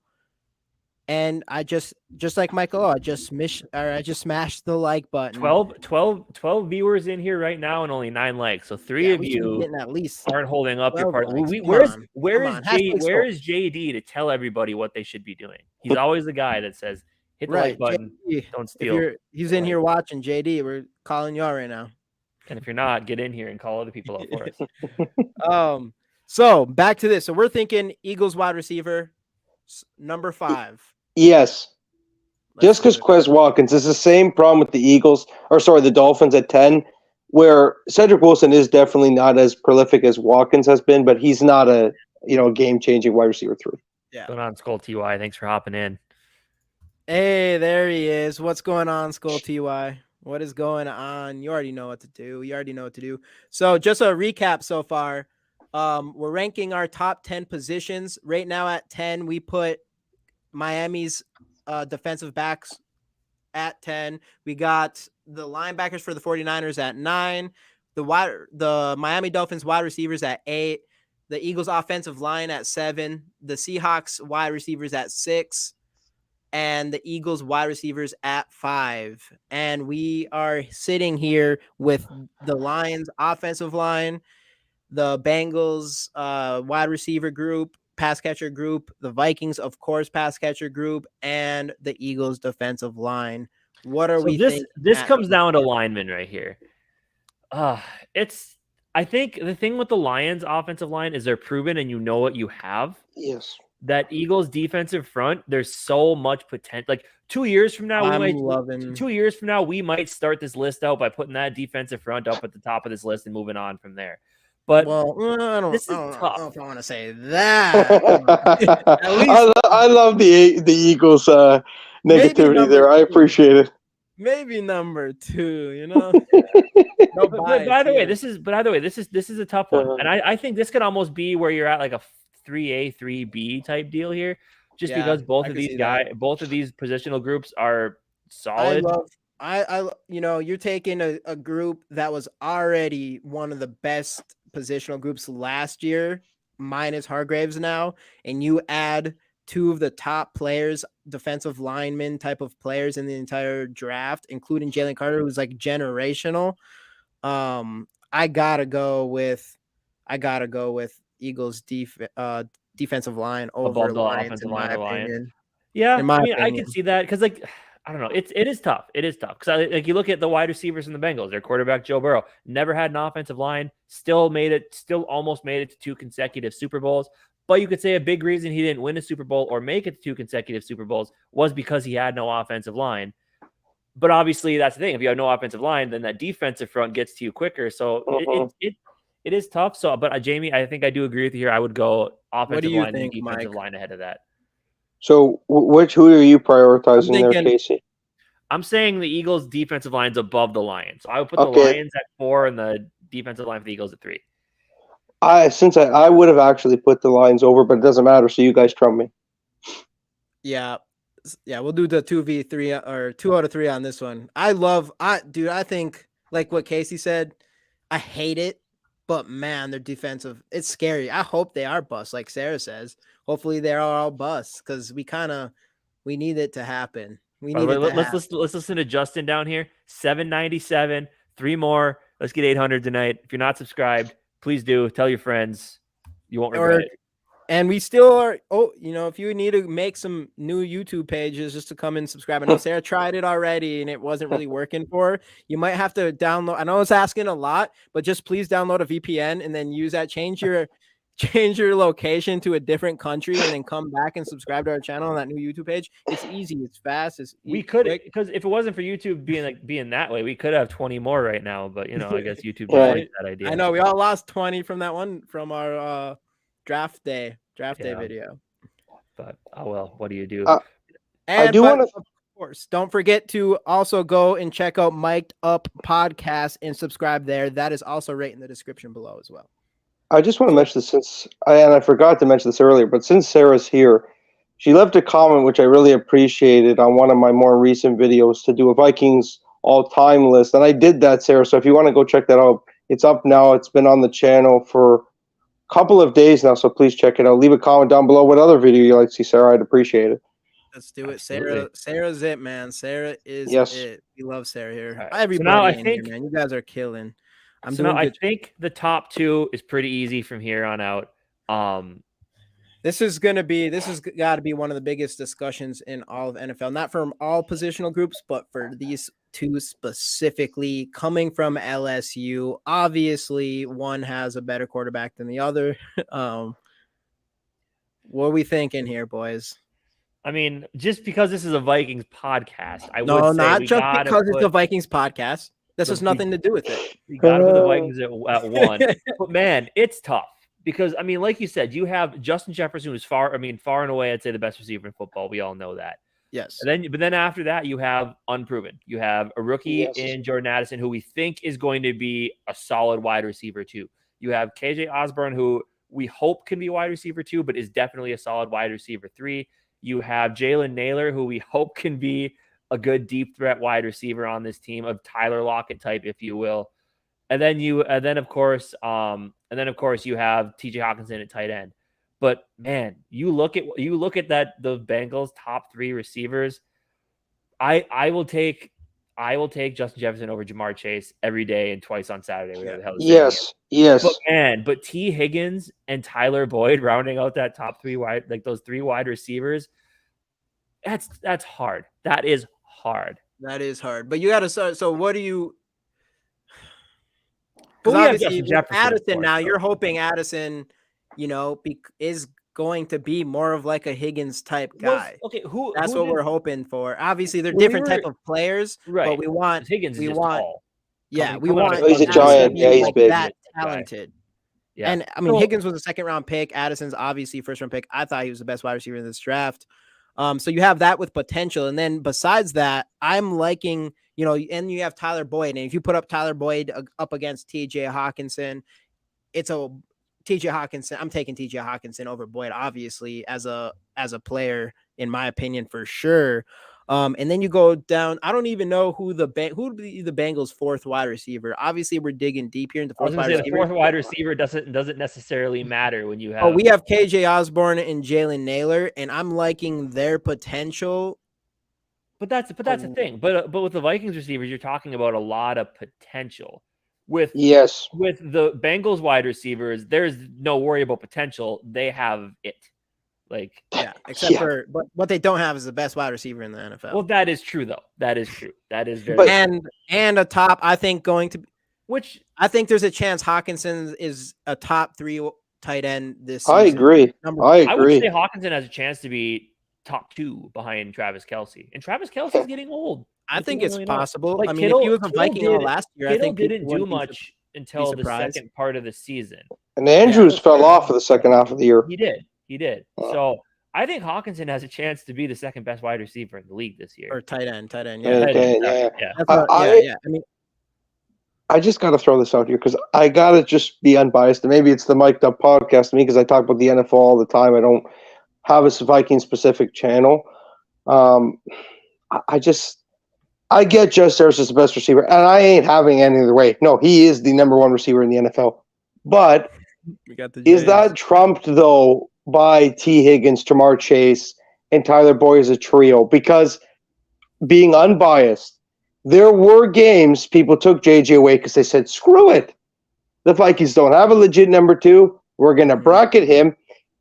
TJ will beat us in the middle of the field, but he's a tight end. He's not going to consistently pick up first downs that way. And that's what actually cost us in the Giants game. Obviously, I'm not going to talk about the 4th and 8 any more than that. But there's something to be said about that. And Cincinnati, that's why they're so good, even though they don't have a good O-line. They have someone's getting open almost every down. And I said it since we drafted Jordan Addison that if we have Jordan Addison in the playoff game, we win. Because I think he finds I'd agree. I think he finds a way to get open on 3rd and 8. And we don't even need to get to 4th and 8. You know, you can cover JJ, but because KJ, that's the big thing with KJ. People said he likes to round off his routes and he's not precise. And I think that's the big thing. Jordan Addison finds a way to get open past the sticks. You know, if I wanted to be nitpicky and just even be a little bit of a savage, you can make the debate. Addison makes that catch that KJ dropped on 3rd and 8. And it wasn't a perfect pass. It was a little behind him, but it hit him in the hands. Cleanly, both in between both his hands. He could have caught it. Now, yes, Kirk admitted it. He should have thrown a better ball, but there's something to be said about if Jordan Addison can absolutely elevate this offense 100%. Right, it's just potential, though. You know what I mean? That's where I just think the Bengals have us beat here. But that's just me. Where did that Charlie Jones come out of? What? Pardon? Where did Charlie Jones come out of? Purdue. He got drafted this year, right? Purdue. Okay, that's what it was. I read this Naylor thing real quick. He ran a 4.5 at the combine, but apparently, he does seem way faster than that. But apparently, they're expecting him to have a sub 4.3 during that because they did say he ran a 4.29. It wasn't as pro day or anything. I don't know if it was out of high school or what happened. People say he's done it, but it wasn't on any sort of. He also has all kinds of state records for. Yes, he was a track star. Yeah. Mm-hmm. So I think I don't read into his 4.5 combine 40, but some people say he had a 4.29. So let's just roll with that. If we did a race, he'd win it. Out of all the receivers, he'd win a straight line race. I truly do believe that. Yeah, I do too. All right, so here's more like the weight really is Justin Jefferson being the number 1 wide receiver in the league right now? Does that outweigh and potential of the others? Does that outweigh a proven commodity in Jamar Chase, who Jamar Chase in his own right is top 5, I think, if not even a little bit higher. I think number 4, honestly, at least. Yeah. But you have Jamar Chase with 2 proven commodity wide receivers and T. Higgins and Tyler Boyd. Where does the weight how do you weigh this? That's the thing. It's hard. Yeah. But man, I don't know. If we had a more known commodity at wide receiver 2, like what Thielen was just a couple years ago, this is no conversation in my mind. Yeah. But Cincinnati has 2 top 10 receivers. I just think that trumps it. That's just me, though. It's up to you guys. Next year, I think it's easy Vikings are number 1. Best wide receiver 3. Yeah. So, fuck. I hate not like, unbiased, I hate not doing this. We went through all the unbiased opinions. Now we'll be biased. Justin Jefferson, best receiver in the league. Put him at number one. Bengals at number two. That's the list. Sorry, Joe. Hey, if that's how the Super Bowl goes, we beat the Bengals in the Super Bowl. I don't see an issue with that. Yeah. So if we're going to win a Super Bowl, guys, it's going to be beating the Bills or the Bengals, a team that's more cursed than us. That's the way it's going to go. We're not beating a team that's a dynasty of years past. Whoa. Ooh, I don't know. I disagree. No, absolutely not. No. Tyler Boyd, Tyler Boyd is Naylor's getting older. Going to be. Tyler Boyd is getting older for sure. Well, he's got to be and it's probably 30 now or something like that. He's close to 30, yeah. But man, like I said, name a better wide receiver 3. It's hard to do so. You can't. Gabe Davis was maybe in Buffalo before, but now he's wide receiver 2 there because they didn't get another guy. So, no, I agree with you. No, and I want to say this since Tyler Boyd's 28 years old. Us Viking fans, we have a little bit of a bias sometimes where we do this. KJ Osborne, great story and all. It's really been last year was a really nice season and all that good stuff. But let's not forget, just a couple of years ago, he was nearly cut. Let's chill before saying he's better than Tyler Boyd. That's all I'm saying. Tyler Boyd since 2018 will go yards, touchdowns. 1,028, 7. 1,046, 5. And then 2020, is 2020 when they picked up T. Higgins? Or 2020? Yes, that sounds right. And this is a time when they didn't really have quarterbacks either. 2020, 841, 4. 2021, 828, 5. And now this is now you include Jamar Chase and T. Higgins. And then 2022, 762 and 5. And KJ didn't do that last year. KJ has never surpassed any of those numbers. Not once. The QB. Well, in Boyd's defense here, Skull TY, is that he played well. He was the number one wide receiver before Joe Burrow. Yes. He played well with Andy Dalton and with whatever the hell they threw in there after Andy Dalton left. Either way, though, we're going off the potential of what our offense is going to be this year, and I think KJ is going to. I don't think he's going to beat Tyler Boyd. Should be he should be a wide receiver 2 right now on any team. I think KJ Osborne is going to prove to be a high-end wide receiver 3. I think Naylor might be able to prove that as well. And I think we're going to see a high-end wide receiver 2 out of Addison. And you have Justin Jefferson, who's number 1 receiver in the league, and a TJ Hawkinson, who's obviously a high-end tight end and could be top 3 in the entire NFL. No bias, so we're going with the Vikings. So here's our final list here. At 10, we gave is Miami's defensive backfield 9. 49ers linebackers 8, Miami's wide receivers 7, Eagles offensive line 6, Seahawks wide receivers 5, Eagles wide receivers 4, Detroit's offensive line 3, Eagles defensive line number 2, the Bengals wide receivers, and of course number 1, non-biased again, Vikings number 1 positional group in the NFL. Y'all heard it here, and you're gonna see it happen this season. I can see stepping up. Dude, I think I have really high hopes for Naylor, and we'll see. Maybe too high. My last little thing on Tyler Boyd here. Here's the quarterbacks. So 2018 is when he started, was when he had the 1,000-yard seasons. Here's who his quarterbacks have been. 2018, Dalton for 11 games, Jeff Driscoll for 5, Dalton for 13, Ryan Finley for 3, Joe Burrow for 10 his rookie season, Brandon Allen, Ryan Finley, then Joe Burrow, Brandon Allen, then Joe Burrow. So. And again, all of that is when you keep adding in T. Higgins and then T. Higgins, Jamar Chase. Yes. The fact that this guy still, and an explosive offense, of course, but still is good enough to get open and get 762 yards and 5 touchdowns with those other 2 guys. Come on. That's another thing to mention about Higgins is he's also someone that gets injured quite often. Boyd would be wide receiver 1 in Kansas City right now. He would. Yeah, he would. Even though Justin Ross is looking really good. That could be a great story for those fantasy players out there. Take him at the back end of your draft, the very end before the undrafted free agents. Just take a flyer on him. You could be laughing by the end of the draft. I know, man. I wish we would have. Justin Jefferson was one of those guys that in the when he came out in fantasy. I think he was. You always attack rookies because that's your best value. They'll fall. I remember the year that OBJ was a rookie. Someone drafted him. And then they had to cut him, and I picked him up, and he carried me through to missing the playoffs. A dynasty league or whatever. We can keep a player for 1 year at the position we pick the year before, and I picked Garrett Wilson in like the 12th round or something. So that's an idea of me getting a wide receiver late in the draft and be able to use him. And of course, obviously, who would have guessed Aaron Rodgers was going to be his quarterback instead of Zach Wilson in year 2, but it is smart to go to grab some rookie wide receivers, especially instead of I'm a guy, you pick running backs early and then, you can wait for these young wide receivers later. Even dynasty league specifically. And even rookies in general. This is a bit of a throwback, but I won my fantasy league back in 2012 taking RG3 in the last round. And how that aged, right? It was rookie of the year. He had the iconic touchdown against the Vikings, which I like to forget. But the rookies, always take rookies late in your draft because it has the highest upside. Yeah, I do. And then even this year's going to be crazy because you got the running backs. It's going to be interesting how it works, but I can see Bijan Robinson I could see him going top 5 in a lot of leagues this year. That's crazy. I know. That's just crazy. Well, he has so much hype around him too. Like someone's going to do it. Even sometimes it's a little sketchier. I like to go more of like proven running backs. Like Alexander Madison, that you can future RB1 of the Vikings starting this season. Yeah. Let's go. I had in one league we had Delvin Cook and Madison, and it's a keeper league, so we have both of them going into next season.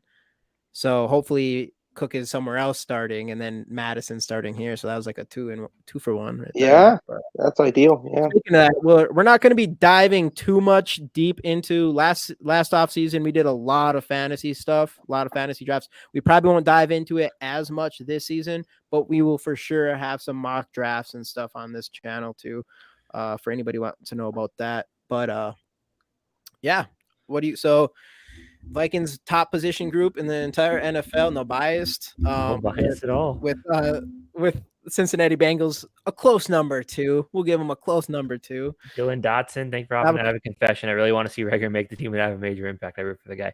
I mean, if he can figure it out, he could be. Hey, so we want a deep threat. First round pick. He showed us in the Colts game he could be a deep threat if he just finishes his routes. Like he was down there where the ball was when Kirk threw it. He just decided not to go catch it. Like I'm a huge and I do think Reagor has an ability that we don't have on our I would agree. Out of any of our wide receivers when it comes to like being more of a gadgety type of player. I think Addison can be kind of like that, but I don't think Addison is as fast as Reagor is. So I would like to see. I want Reagor off the team. I would like to see something with that. That's the thing, though. We traded a 4th round pick for him. That's the kind of shitty thing. Fifth.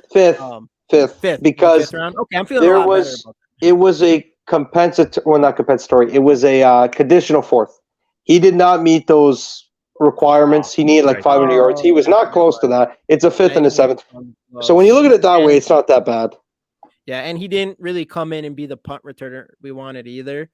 But do I think there's a chance that I think there's a good chance he's still wide receiver 5 and he's still on this team because I think he can do something not a lot of wide receivers can do. And we don't have a punt returner right now. Like, unless they give the job to Brennan Powell, we don't have a punt returner on the roster. And I do want to say this about Jalen Reagor. I'm sitting there. The New England game was a good example of what he can bring down the field. There was that one really nice deep shot. Kirk hit him on like 30 yards down the field. The problem is, can this guy be consistent? And I'm going to say this. He has no excuses. He has all the OTAs, all mini camp, all training camp. There's no excuse that he needs to pick up the offense now. And the thing that scared me when we did acquire him is he didn't play early on, and then the reports came out that he didn't learn the offense. He might not have the best, mind as a receiver. He might not be the JJ types, A smaller Cordell Patterson. Yes.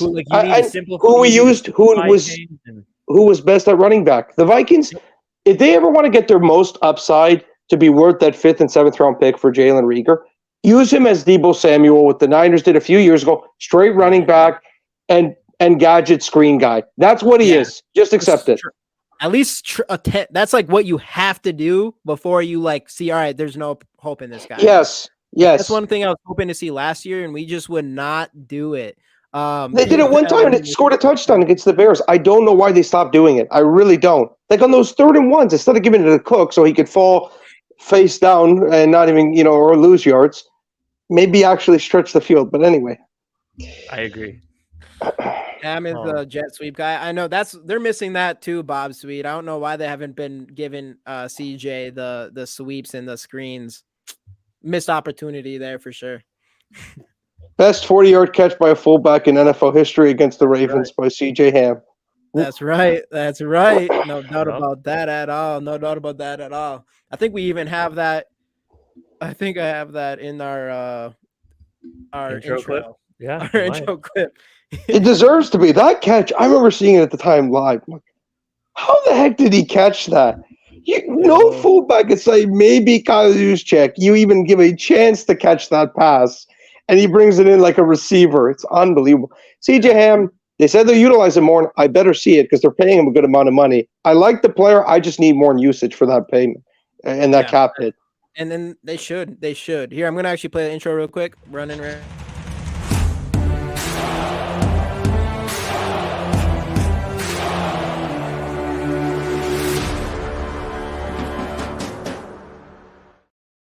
There we go.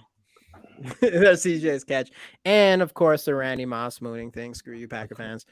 We didn't get the Packer fans in here tonight. No Packer fans today. No Packer fans. No Packer fans. True story, guys. I did it since we brought up the Packers. I didn't expect to have to mention this, but I will. I did a video talking about the future of the Packers with my buddy Mike on our channel, MikedUp Podcast, and I actually had one Packers fan who was adamant that Jordan Love was going to be good and couldn't live with me saying he probably won't be anywhere close to Aaron Rodgers or Brett Favre, and that he'd be lucky to be a serviceable starter. They got really mad about that. But, was it Angler? Oh, I have no idea. I'll message you in the chat later what the name of the person was. But do it. Stuff like that. Packer fans are funny, man. Dude, they're funny. I quit football watching if he's anything like them too. It would be so unfair. Dumb. There's no way. There's just no way. He's going. I'm going to say it. He's going to be average at best. We deserve it. The Vikings deserve to have the best quarterback in the NFC North for at least a year. And yes, if there's any Lions fans here, Jared Goff is not better than Kirk Cousins. Give Kirk Cousins that protection. He threw for 5,000 yards. Anyway, I'll agree with that. Yeah, and Justin Fields, where is this hype coming from with Justin? The Fields? Running, the fantasy. Seriously, it's the running. It's the running. Yeah, it's literally just the running. But you're a quarterback. Was it CJ Stroud who put him in his top 5? Yes, number 5. Yes, of course CJ Stroud is. Of course he did, because that's what Ohio State. Ohio State. Yeah, that's true. That's true. All right, it's actually CJ Stroud actually didn't run a ton in college, to be completely honest. Right. No, but I got to say this since we brought up Justin Fields. The guy can't throw in the middle of the field. I people want to say, well, he didn't have good weapons. I don't disagree with that. There's nothing stopping you from throwing in the middle of the field once in a while. He doesn't do it. He literally doesn't do it. There's a reason why he's so inaccurate. He doesn't throw in the middle of the field. That's where you can benefit. You just force it up on the outside. Yeah, you're going to miss a lot.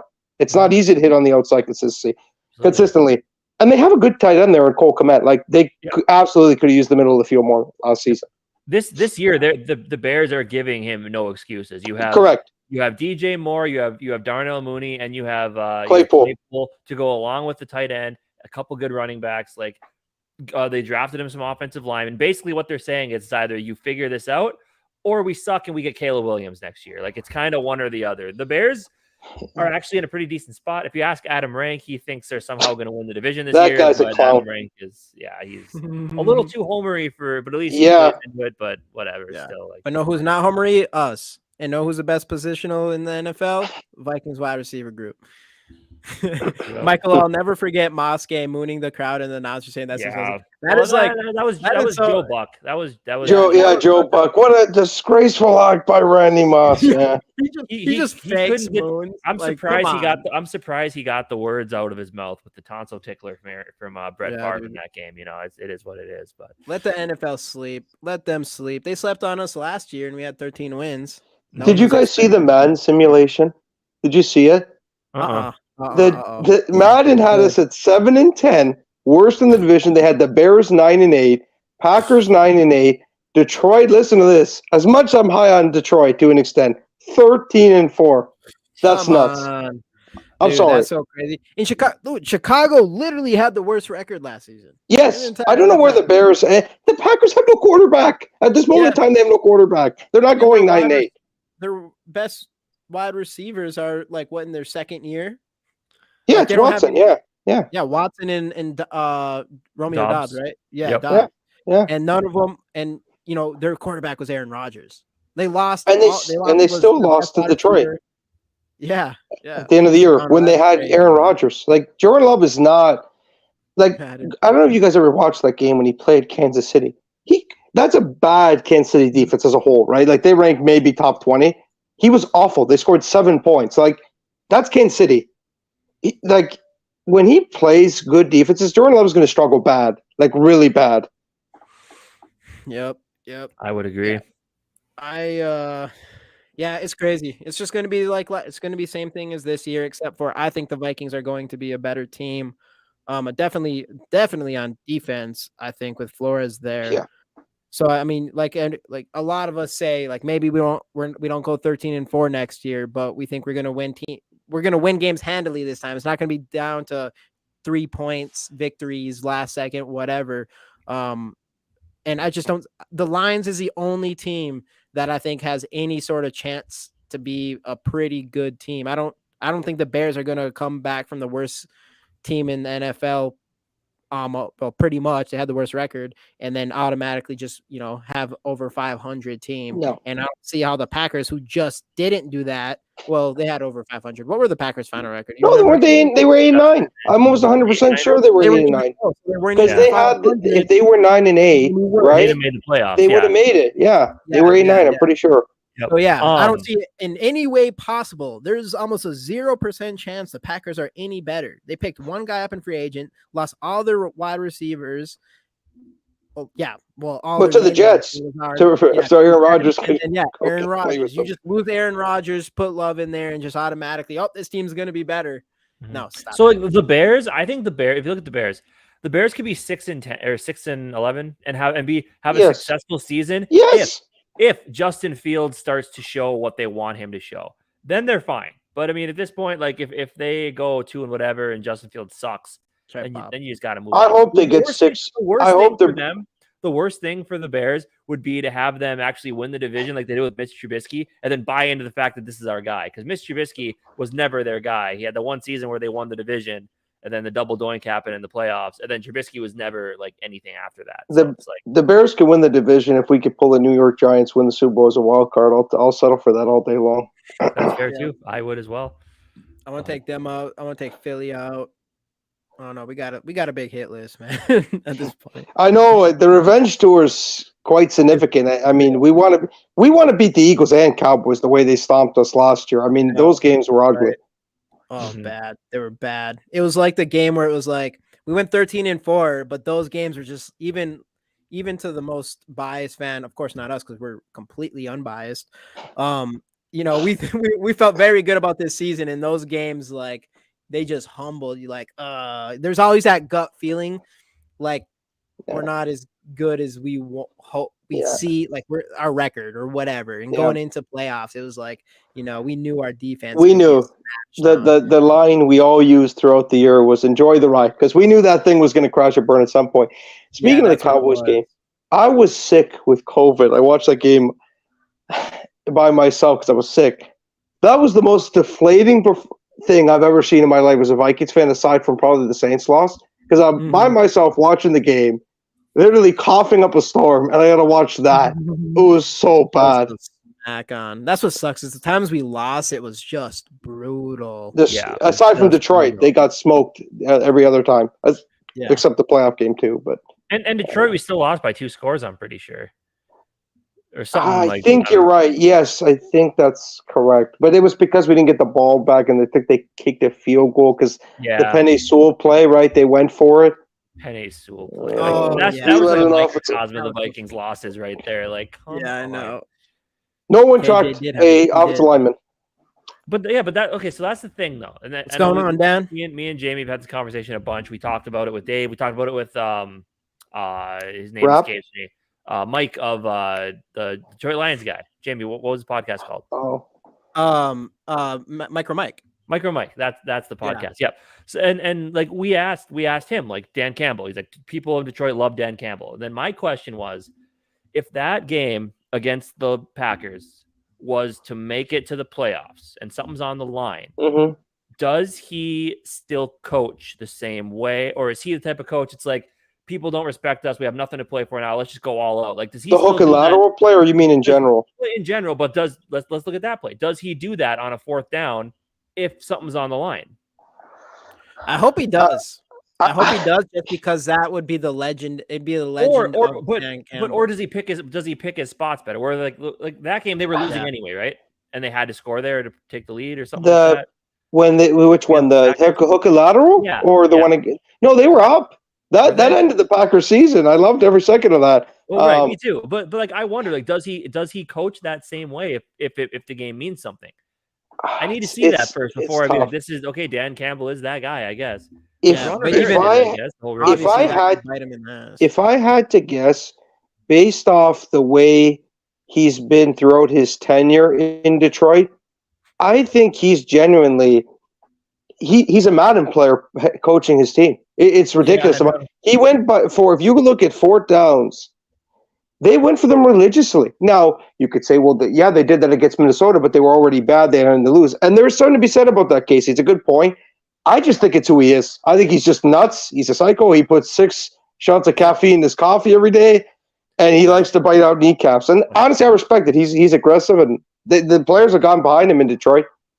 Yeah, I respect that big time. And I agree with you, though. I do, like, if you're in playoffs, I think he makes that choice. And I think it's a choice that there's a good chance it bites him in the ass at least one of those games. In playoffs, and it did against us in the regular season.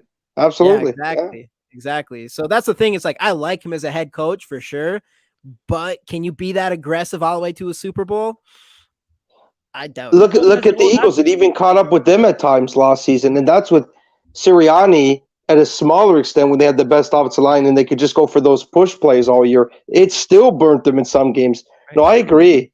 Well, and that's where I always look at Brandon Staley with the Chargers as well. Oh, that guy's a bumbling buffoon. That team is too talented to be as mediocre as they are, and he's one of the worst coaches in the league. He makes terrible decisions. Like the Raiders one. Remember that? He called the timeout when they were going to literally concede and tie, and they both would have made the playoffs. He calls a timeout. He made Mike Zimmer look good as a clock management guy. That's crazy. That's hard to do. Yeah. So that was crazy, dude. I can't. How do you make that decision? That was wild. Yep. Also, can we expect Goff to play that well again? I say no. I say no. He wasn't blitzed. People forget. He's one of the worst quarterbacks in the entire league statistically when he's pressured. One of the worst. If you go back and look at the Vikings' first game against Goff, they were able to pressure him. He turned the ball over. The second time, there was no pressure whatsoever. He looked like Joe Montana out there. When Goff is pressured, he is one of the most average to below average quarterbacks in the entire NFL. And even though they were the number one offense in football, they scored 0 points against the Patriots. Why? Because Belichick knows how to game plan and create blitzes and pressures. No, he's not repeating that again. Yeah, I agree. All right, we're hour 45 in this. Let's wrap this thing up. Anything else? Well, actually, we'll just do this one more time, and then we'll say that Justin Jefferson rookie card giveaway. Just hashtag go in the comment, like the video, subscribe to the channels. Mike, if you want to mention your channels and everything that you do, once again, all your plugs, you can do that. Yeah. MikedUp Podcast, MIKED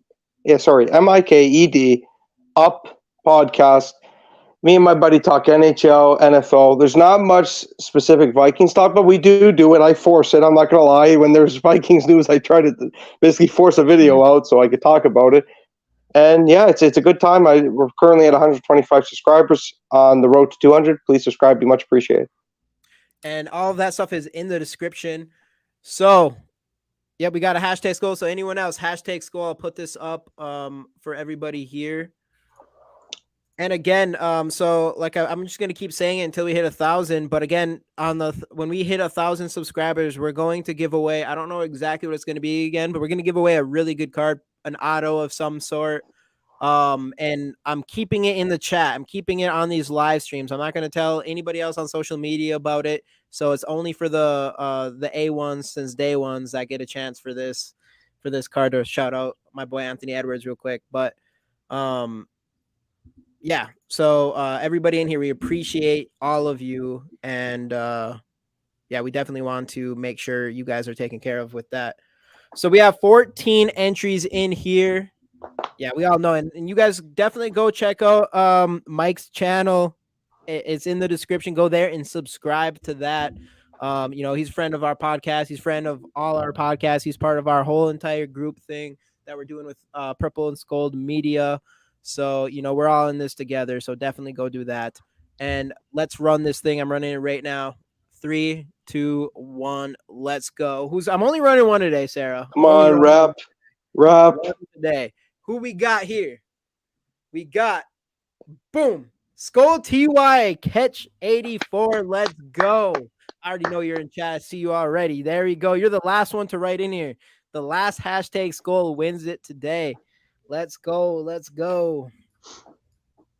And before I get off here, because I know we're nearing the end, if you haven't already, checked out the channel, I did do a Vikings all-time list very recently, so I'd be appreciated if you leave a comment, a like, a subscribe, and tell me what other videos you'd like to see on my channel. If you want to do that, it'd be much appreciated. Definitely do that. Definitely do that. Yeah, dude, we appreciate you in here, Mike. We appreciate you in here. Congratulations, Skull TY. Let's go, Skull TY. Come on, Skull TY. You're in here somewhere. I know you're in here somewhere.